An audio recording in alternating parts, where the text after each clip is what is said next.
대림절을 보내고 있습니다. 참 대림절을 보내면서 좋은 마음으로 예수를 기다리면 얼마나 좋겠습니까? 그런데 살다 보면 참 안타까운 마음으로 기다릴 때도 있고 좋은 마음으로 기다릴 때도 있습니다.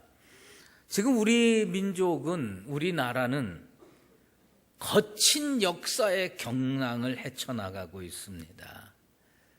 참 대한민국에서 2016년을 보내는 게 왜 이렇게 힘든지 모르겠어요. 하나님께서 이 나라를 불쌍히 여겨주시게 되길 원합니다. 백성의 한 사람으로서 마음을 추스르기가 쉽지 않습니다. 그럼에도 불구하고 우리 사랑하는 성도들에게 한 가지 권면하고 싶은 게 있어요. 그건 뭐냐? 비틀거리지 마라. 나라 핑계대고 비틀거리고, 교회 핑계대고 비틀거리고, 세상 탓하고 비틀거리고, 경제 탓하고 비틀거리고 그러지 말아요. 세상이 어떻게 가도, 세상이 아무리 어지럽고 힘들어도 내가 걸어가야 할 인생의 길은 바르게 걸어가는 게 그리스도인의 책무며 의무인 줄로 믿습니다. 네덜란드의 역사학자 하이징하라고 하는 사람이 있어요.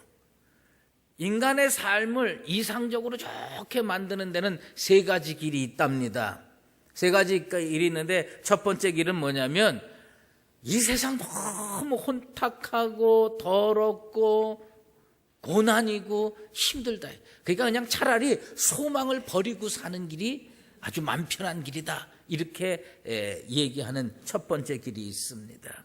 이런 사람들은 어디에다가 소망을 두냐면 저 피안의 세계에다만 소망을 두는 겁니다. 우리로 얘기하면 천국에만 소망 두고 이 땅의 삶은 되는 대로 사는 거. 그런 길이 한 가지 있답니다. 두 번째 길은 천국이 좋을지 안 좋을지 모르니까 이 땅에서 정말 이상적인 사회를 만들기 위해서 싸우기도 하고 노력도 하고 해서 좀 보다 나은 세상을 만들어가면서 사는 게 두 번째 길이라고 합니다.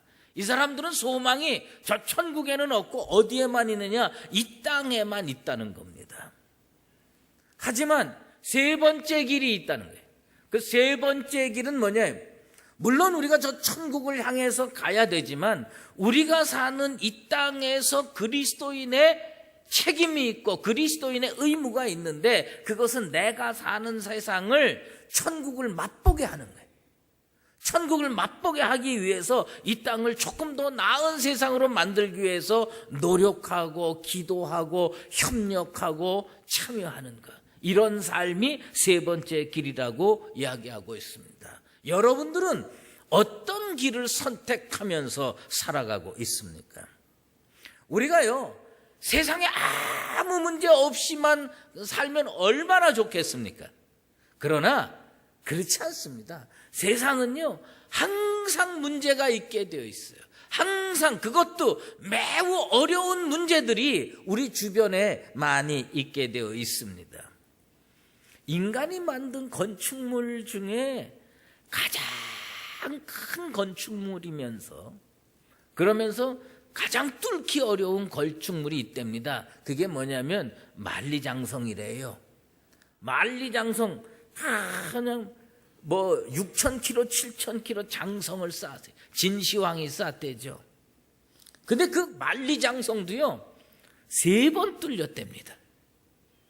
그 견고한 성을 다 그 성벽을 뛰어넘고 적군들이 들어와서 중국 일대를 정복한 적이 3번이 있답니다. 흉노족, 또 몽골족 이러면서 3번이 뚫렸는데 그 역사학자들이 조사를 해보니까 그 뚫린 이유가 딱 한 가지래요. 뭐냐? 파수꾼이 뇌물 받아먹고 문 열어줬다는 거예요. 파수꾼이 뇌물 받아먹고 문 열어줘서 그게 빌미가 돼가지고 이게 뚫린 경험이 많다는 겁니다. 여러분, 가장 강력한 국가는 어떤 국가인 줄 아십니까?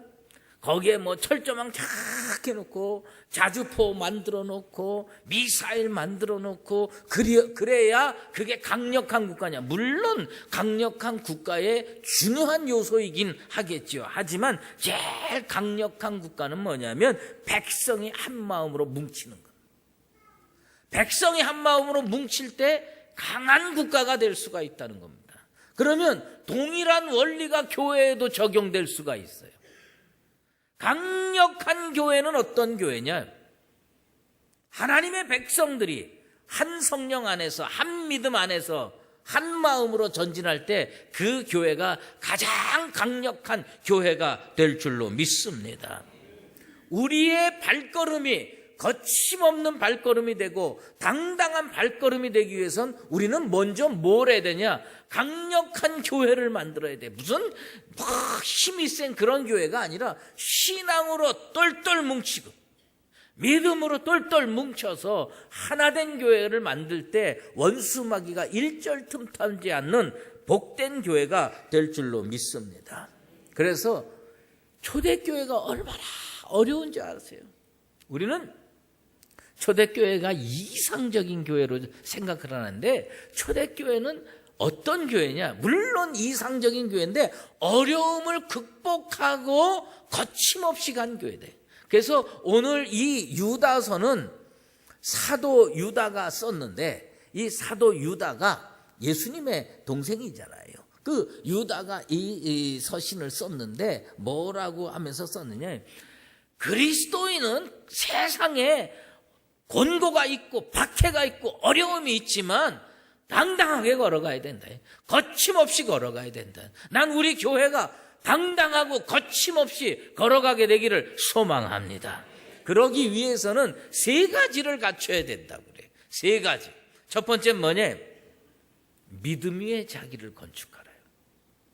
기초가 든든해야 되는데 자기 인생을 어디다가 건축해야 든든해지느냐? 믿음의 반석 위에 세워야 돼. 지혜로운 자는 어디에다 집을 져요? 반석 위에 집을 짓고 미련한 자는 어디에? 모래 위에 집을 짓습니다. 우리는 어디에다가 내 인생의 집을 져야 되느냐? 거룩한 믿음 위에 자기의 신앙의 집, 인생의 집을 져가는 나와 여러분 되시기를 바랍니다.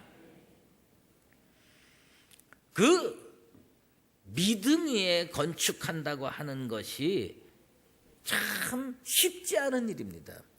저는 그렇게 생각해요. 예수쟁이 되기는 쉽지만 예수쟁이로 살아가기는 어렵다. 예수 영접하면 예수쟁이 되는 거 아니에요? 예수 영접하면 구원받는 거 아니겠어요? 오늘 딱 결심하고 주여 내가 믿습니다 하고 고백하면 우리는 예수쟁이 될 수가 있어요. 그런데 이 험한 세상에서 믿음으로 살아가는 건 참 어려운 일이다. 참 어려운 일이에요. 그래서 어디에다가 기초를 닦아야 되느냐? 믿음 위에 기초를 닦는데 믿음 위에 기초를 닦는 게 뭐냐? 예수 확실히 붙들고 사는 게 믿음 위에 기초 닦는 것인 줄로 믿습니다. 예? 혈루병 앓았던 여인이 예수님 옷자락 꽉 부여잡듯이 여러분 다른 거 붙잡지 말고 예수 붙잡고 사시게 되기를 소망합니다. 기초가 든든해야 안 흔들려요. 믿음이 언제 흔들리냐? 왜 우리가 세상에서 비틀거리냐? 기초가 든든하지 않으면요 비틀거리고. 요번에 그 지진 났을 때 지진의 피해가 뭡니까? 제가 물어보니까 뭐 집도 무너지고 뭐 하는 건데 제가 친구 목사한테 물어봤어요. 제일 힘든 게 뭐냐 했더니 멀미가 나더라는 거예요. 계속 여진이 나니까 그냥 불안하고 자꾸 멀미가 나더라는 거예요. 아주 강건한 사람인데도 멀미가 나더라는 거예요. 이 세상이요 자꾸 흔들리면 인생이 멀미가 나서 못 사는 거예요. 여러분들 든든한 반석 위에다가 왜 집을 져야 되냐? 멀미 나지 않고 강건하게 살아가려면 예수 붙잡고 살아야 할 줄로 믿습니다. 그래서 기초를 든든히 아는데 최선을 다하는 나와 여러분 되시기를 축원합니다. 일본 동경에 가면 임페리얼 호텔이라는 호텔이 있답니다. 그 미국인 라이트라고 하는 사람이 설계를 했대요. 근데 이분이 설계를 하는데 일본은 지진이 많이 나는 나라니까 이 건축을 할 때 우리가 흔히 하는 얘기로 내진 설계를 하면서 견고하게 졌는데 기초 공사만 하는데 2년 넘게 걸렸다는 겁니다.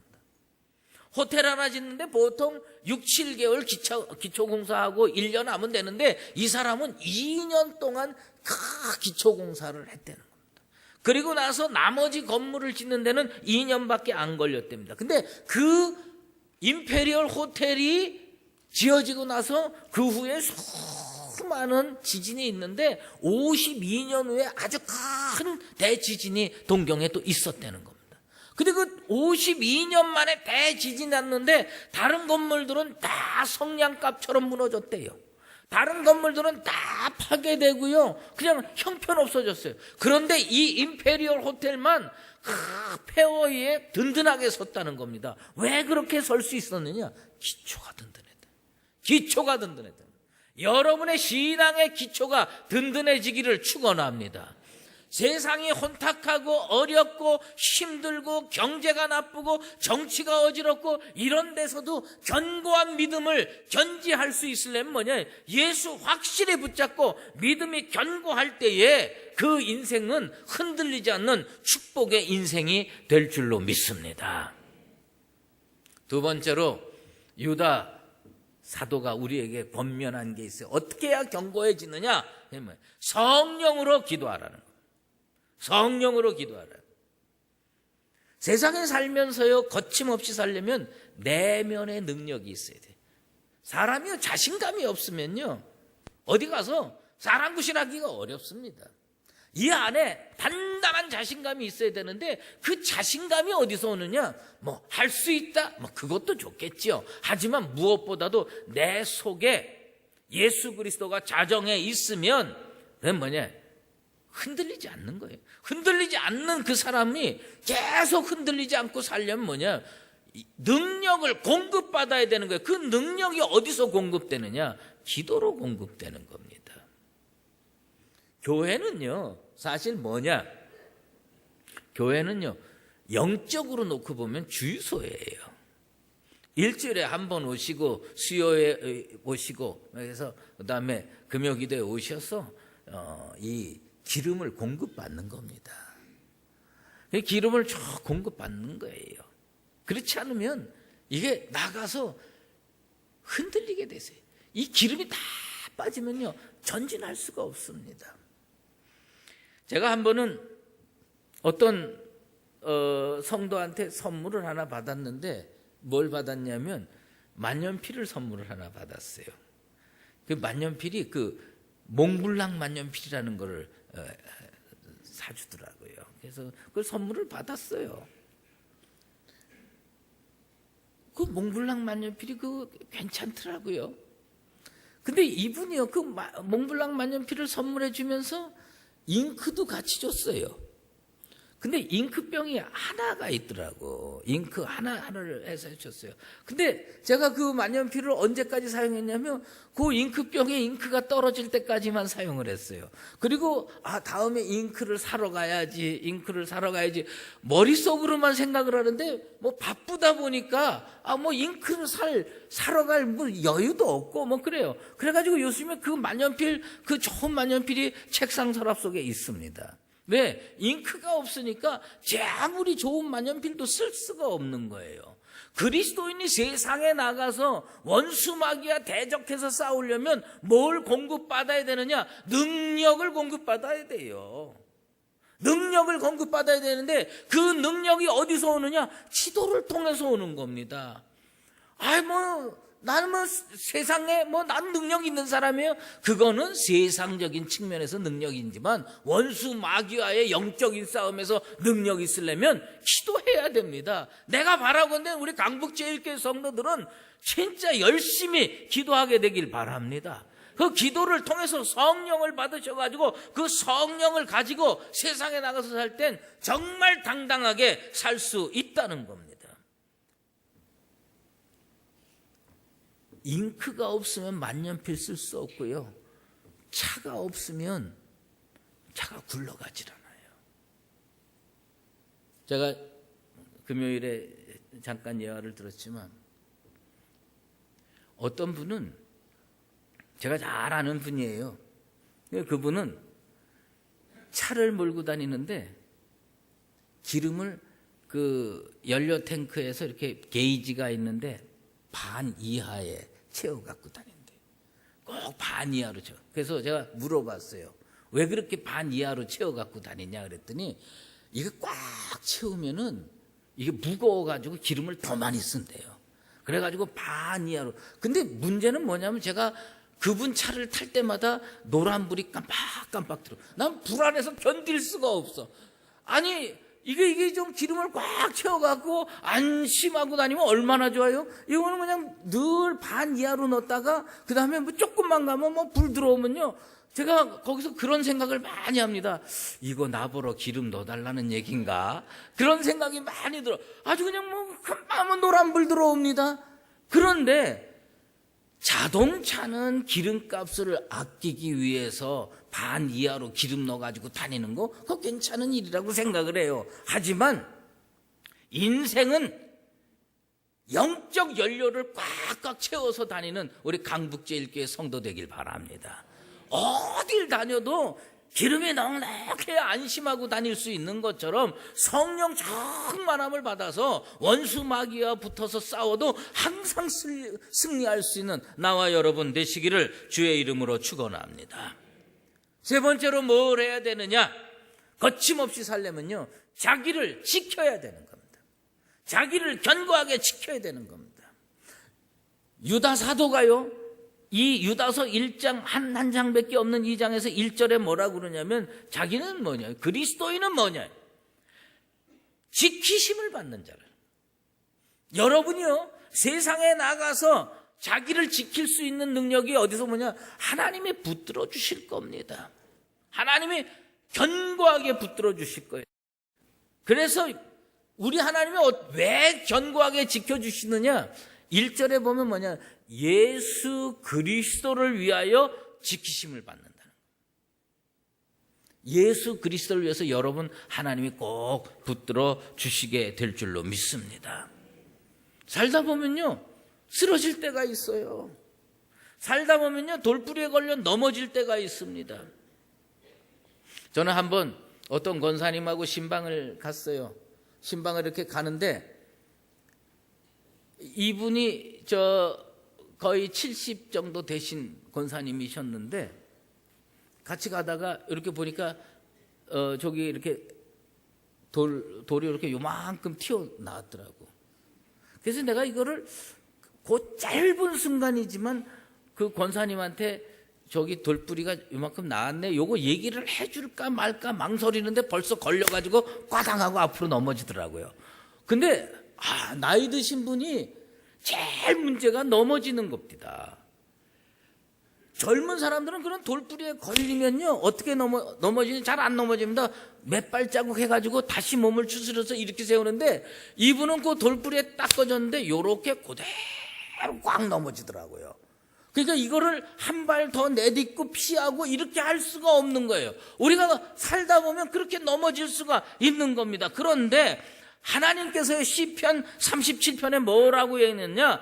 넘어지나 아주 넘어지지 아니한다. 왜? 여호와께서 손으로 붙들어 주실 것이다. 여러분들 세상에서 견고하게 살 수 있는 가장 큰 이유가 뭐냐? 하나님이 여러분은 혹시 넘어져도 손 붙잡아 일으켜 세울 줄로 믿습니다. 아이들하고 가다 보면요, 애들 그냥 넘어집니다. 그런데 넘어져서 이렇게 있으면요, 부모가 가서 얼른 일으켜 세워주는 겁니다. 하나님도 여러분 넘어져 있으면 얼른 일으켜 세워줍니다. 그러니까 우리는 뭐냐? 자기를 지키려고 애를 써야 돼요. 세상에 나가서 믿음으로 살려고 애를 써야 되는 겁니다. 그걸 하지 아니하면 우리들은 세상을 이길 명분이 없어지네요. 삶이 뒷받침 안 되는데 어떻게 세상을 이길 수가 있겠습니까?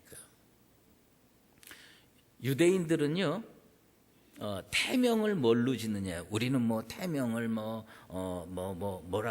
오래 살라고 뭐 거북이라고 짓는 사람도 있고, 또 뭐 요새 사랑이 별게 태명이 많습니다. 근데 유대인들은 어떤 태명을 많이 짓느냐? 이게 보면 사브라라고 많이 짓는다는 거예요. 왜 이 사람들은 태명을 사브라라고 지을까? 근데 그게 뭐냐면 선인장이 있어요. 선인장이 있는데 이 선인장이 주로 어디서 자라냐면 광야에서, 사막에서 자랍니다. 물이 적은 곳에서 자라다 보니까 꽃이 자주 피질 않아. 어쩌다가 꽃이 피고 어쩌다가 열매가 맺혀지는 거예요. 그 유대인들이 그 사브라라고 태명을 짓는 가장 큰 이유는 뭐냐면 선인장의 꽃의 이름이 사브라예요. 선인장의 꽃의 이름이 사브라인데 왜 그러면 그런 이름을 짓느냐? 우리가 사는 세상이 너무 광야 같다는 거예요. 우리가 사는 세상이 너무 힘들다는 거예요. 근데 이 험한 세상, 광야 같은 세상에서도 진짜 선인장같이 살아도 꼭 너는 꽃을 피우고 꼭 너는 열매를 맺어라. 그래서 사브라라고 한다는 겁니다. 나는 그 글을 읽고요, 진짜 감동을 받았어요. 아, 그렇구나. 이왕 태명을 지을 거, 백합화라든지 장미꽃이라든지 물도 넉넉하고 이런. 그런데 물도 넉넉하고 쉴만한 물가에서 정말 편안하게 사는 인생이 과연 몇이나 되겠어요? 우리가 흔히 세상은 사막 같은 세상, 광야 같은 세상이라고 하는데 그래도 꽃은 피워야 되지 않겠습니까? 자기를 지켜야 꽃을 피우고 자기를 지켜야 열매 맺지 않겠습니까? 난 우리 강북제일교회 성도들이 이 험한 세상 살아가면서 진짜 사브라같이 광야 같은 세상이지만 그 선인장 같은 인생이지만 거기에 꼭 꽃을 피고 열매를 맺을 수 있는 인생들 꼭 되시기를 바랍니다. 그래서 우리 하나님이 보실 때 잘하였도다 착하고 충성된 종아, 그리고 하나님 앞에 축복받고 형통의 길로 인도받게 되기를 원합니다. 세상 험합니다. 대한민국 사람으로 살아가기가 너무 어렵습니다. 그리스도인으로 살아가기가 너무 힘듭니다. 하지만 우리 주님께서 붙들어 주실 겁니다. 선인장이 노란 꽃, 빨간 꽃을 그 광야에서도 피우는 것처럼 우리 강북제일교회 성도들 꼭 인생의 꽃들 피우고 열매 맺어서 하나님 앞에 칭찬 듣고 살아가는 복된 성도들 되시기를 예수 그리스도의 이름으로 축원합니다. 이제는 우리 주 예수 그리스도의 은혜와 하나님 아버지의 극진하신 사랑하심과 성령의 인도하시고 교통하심이 하나님께서 반드시 나를 붙잡아 주실 것을 믿고 이 거친 세상에서 믿음으로 당당하게 살아가기를 작정하는 사랑하는 강북제일교회 모든 성도들 머리머리 위에와 주의 몸된 교회와 이 나라 위에 이제로 영원히 함께 계시옵기를 간절히 축원하옵나이다.